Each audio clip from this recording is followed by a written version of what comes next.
Greetings, students, and welcome to our first official day of school. Mrs. P here, and I have a really special story to share with all of our virtual learners. I'm going to just go ahead and let you listen to this story, and at the end of it, I have a little bit of a challenge for you. So, enjoy. The Day You Begin. Written by Jacqueline Woodson and illustrated by Rafael Lopez. There will be times when you walk into a room and no one there is quite like you. Maybe it will be your skin, your clothes, or the curl of your hair. There will be times when no one understands the way words curl from your mouth, the beautiful language of the country you left behind. My name is Rigoberto. We just moved here from Venezuela. And because they don't understand, the classroom will fill with laughter until the teacher quiets everyone. Rigoberto from Venezuela. Your teacher says so soft and beautifully that your name and homeland sound like flowers blooming the first bright notes of a song. There will be times when the words don't come. Your own voice, once huge, now smaller, when the teacher asks, "What did you do last summer? Tell the class your story." "We went to France," Sheila says. "Those shells came from a beach in Maine." A boy named Jonathan holds out a jar filled with tiny shells so fragile they look like they'll turn to dust in your own untraveled hands. "My whole family went to India, Spain, South Carolina." Each souvenir a small triumph of a journey, their travels going on and on. And as you stand in front of that room, you can only remember how the heat waved as it lifted off the curb, and your days spent at home caring for your little sister, who made you laugh out loud and hugged you hard at nap time. You can only remember the books you kept on reading long after she had fallen to sleep.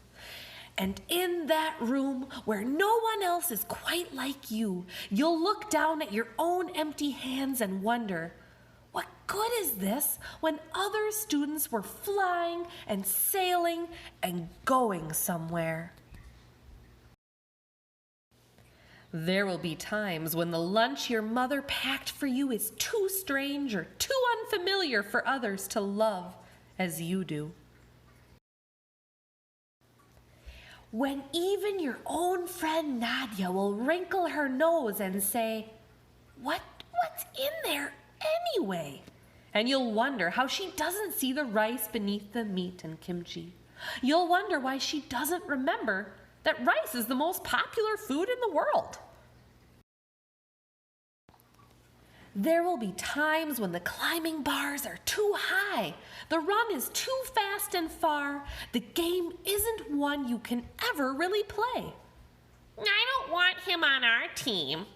You can watch. Maybe you can have a turn later.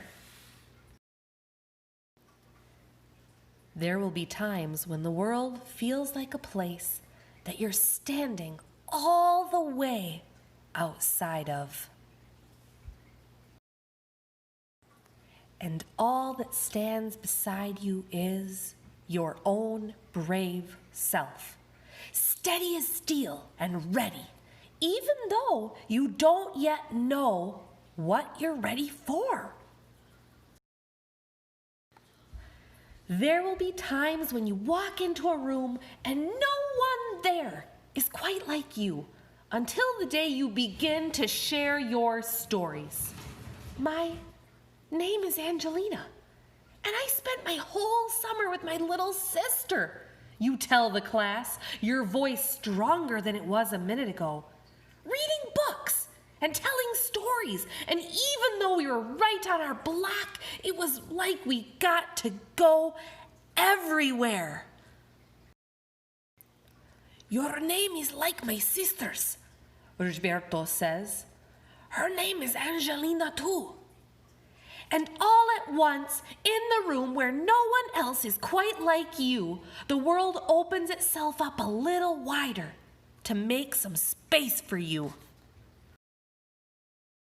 This is the day you begin to find the places inside your laughter and your lunches, your books, your travel, and your stories, where every new friend has something a little like you and something else so fabulously not quite like you at all. And then that's the end of this story.